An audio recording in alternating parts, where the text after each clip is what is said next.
Hello my peeps.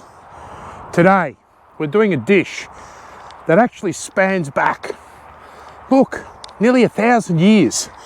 Now, the Turks say it's their dish. The Croatians. I'm half Serbian, half Croatian. That's their dish. I wake up in the morning, I want to kill myself. Seriously?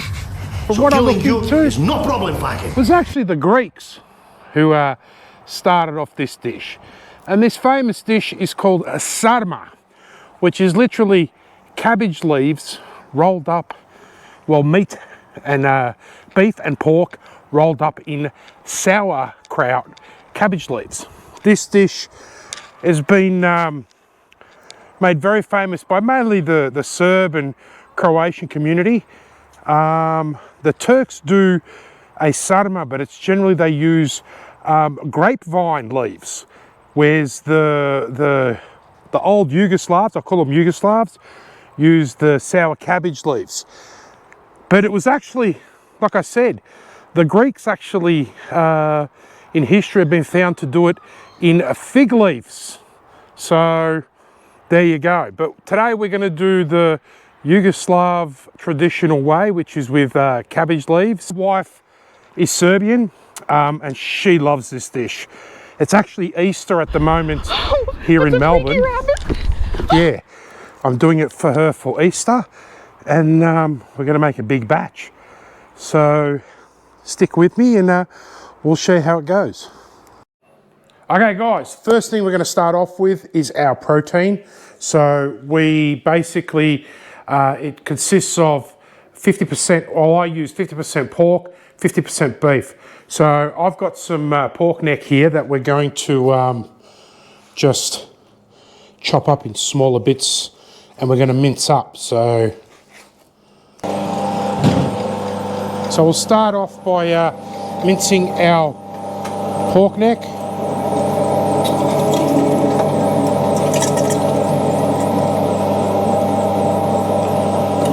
Put it through the mincer, nice fresh pork neck. Now you can use, doesn't have to be pork neck. I'll teach you a little secret just in case there's a bit of meat in there. Just put a bit more mince through. And that, when you clean the machine, you'll only have mince left over, not bits of meat.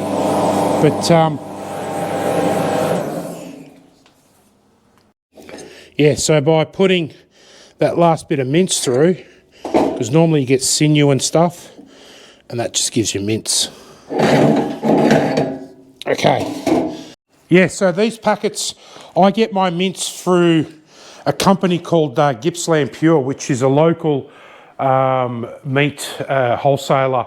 Well, they're not, they're an actual abattoir, and they only open up twice a week for the public, and their stuff, this is their grass-fed beef, and it comes in about half a kilo, which is fantastic, but their meat's fantastic. It's very, very high grade.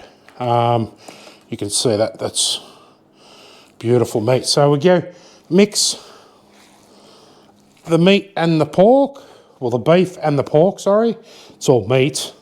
Okay, what we can start off by doing before we start doing all the mixing, we'll grab our sour cabbage. So this is the sour cabbage, well it's pickled. Sauerkraut, whatever you want to call it. We've got to give this a good rinse. So it's still got the brine, so it's actually got to be rinsed. So what I actually do, I will soak and rinse, I suppose. I actually start to pull the leaves off, and we'll give it a soak while we do all the preparation for the protein. This fermented cabbage does amazing things for your gut biome. If you're having problems with your gut, this is a very good dish to have. It actually is very beneficial. The only issue is, the worse your gut is, so if your gut's in a bad way, you're going to be most likely sitting on the toilet, because it is a strong dish, but Very beneficial for the stomach. This dish actually is keto friendly. There's 2 ways you can do it. Now, I have put in the heading keto. The way we're doing it today is not keto, but I'll explain to you guys how you can do this dish as a keto dish. Okay, we're cutting 2 onions.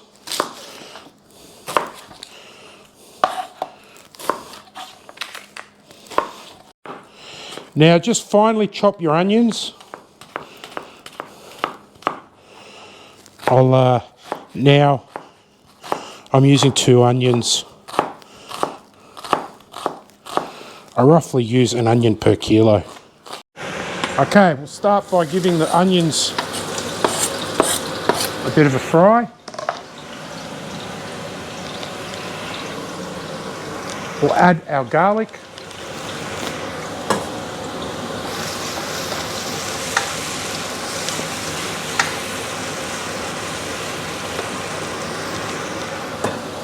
What we'll add to that, I will have amounts on the description, so don't stress about the amounts. This is more about the technique. We'll add some bacon.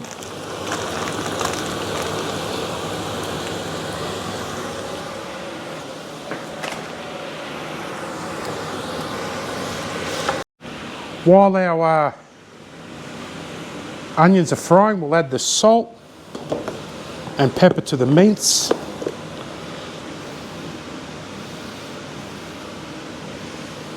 Now I add also, this is an option, a bit of coriander powder.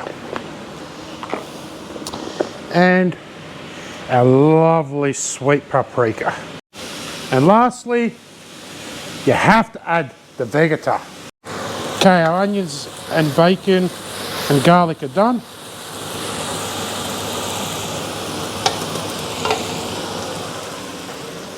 Just throw that in with the meat.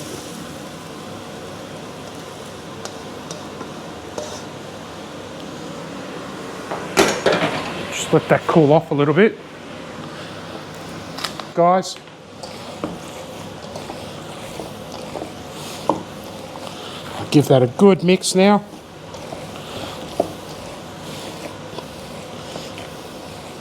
Now to this, this is a very large batch. Like I said, normally you don't do batches this big. I'm actually going to add 2 eggs. So this mix, we add a couple of eggs. Mix them in. So just give your rice a quick rinse. You can even soak it for a little bit and just get all the starch off it. Okay, this is the part that's not keto. If you're actually doing a keto meal, this is what you leave out. You actually leave out your rice. So you can do it just purely with protein, and it's still very tasty. I've done it before, and it's still very, very good. You can put something else in if you'd like I don't know, cauliflower, something that's in the keto. It's very optional. I would just go pure protein. Now, what you've got to do with your cabbage leaves, see how they twisted up here? You actually slice that bit off, stretch your cabbage leaf out. Basically, grab a good dollop of meat and turn. I fold, everyone does it differently, and I fold. It's actually a very big leaf. And there we go, that's a very big one. So now all you have to do, now keep all your offcuts of the cabbage. I'll show you what we do with that.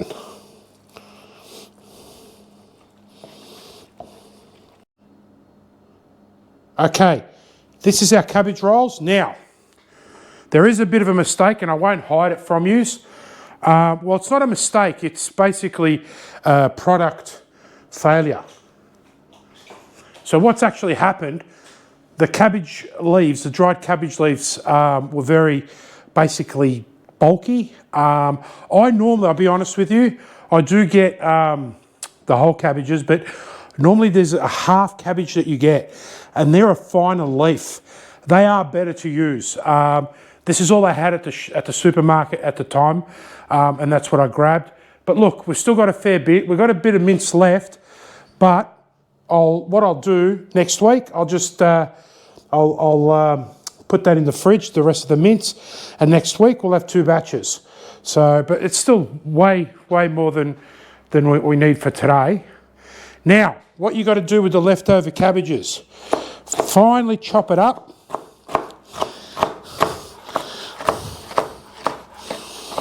So get all your bits that you didn't use, finely chop it up.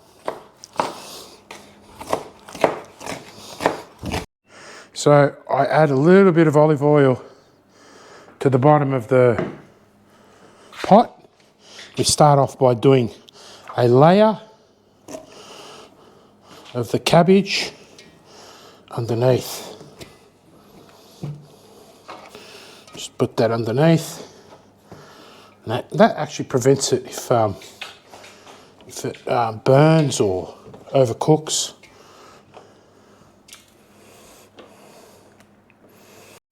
Okay, now some people will use slanina. I think that's how you pronounce it. If I pronounced it wrong, I'm sorry. I'm using pork ribs, smoked pork ribs. These are delicious. So I just throw them in between the layers, and we're also going to do, this is Macedonian sausage. I actually put a couple of bay leaves in there too. But yeah, just throw them. This is for flavour, and you eat them as well. Okay, so now we start to layer our cabbage leaves, or rolls, sorry. Just layer them in. Like I said, we're meant to have double this amount, but we'll have enough for a few layers. And if you can, so I've got more sauerkraut here, so we got a lot of left over. Just add it in between the layers.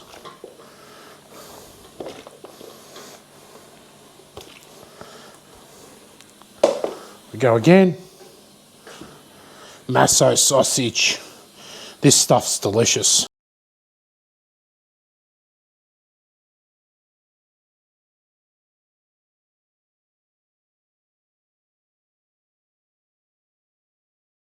Now this is just water. I use filtered water. I put a little bit of sweet paprika, a bit of vegeta, and a bit of salt, just a little bit of salt in there.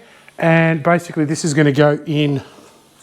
You can't even boil this up, pre-boil it, but we're just going to put it in. Those floaty bits are from the vegeta. We're going to need a little bit more water. That's a bit of the stock. Put some more water in here, Benjamin.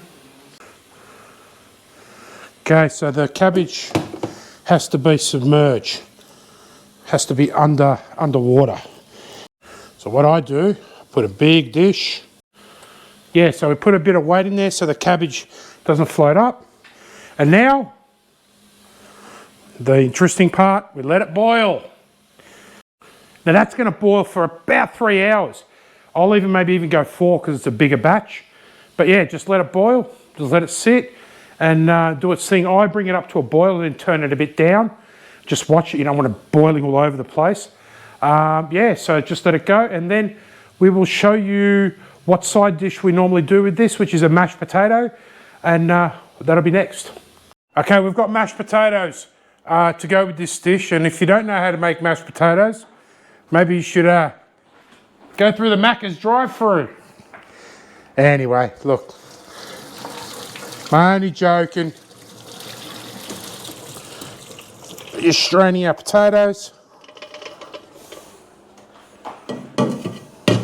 Quickly, I'm not going to spend a lot of time on the mash. Bit of salt, bit of either butter. I use cream. I find the mashed potatoes are fluffier with cream. Bit of pepper, and just mash, guys. Okay. Had a long day, but you know the beaters, probably the best ones to use. Just use a beater and you just whip the mashed potato after you've crushed it and it comes up very fluffy. We're just doing it the old-fashioned way, just beat the crap out of it. Okay, the sarma's all done. We're going to plate now. Put some nice mashed potato in there.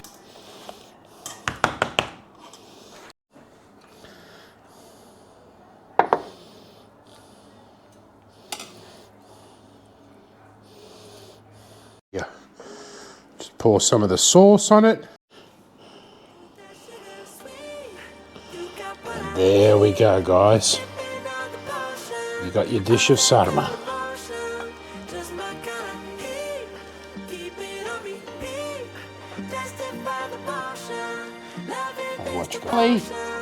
The sarma's ready. Are you serious? Where's the sarma? Did you make sarma? You made sarma. Okay. Am I taste testing? Is it me? Do I? Alright, taste test. Now for anyone that hasn't eaten this before, I'll let you know tomorrow it tastes even better than what it does today, but I'm not gonna, trust me. It's gonna burn my tongue, isn't it? It's hot as hell.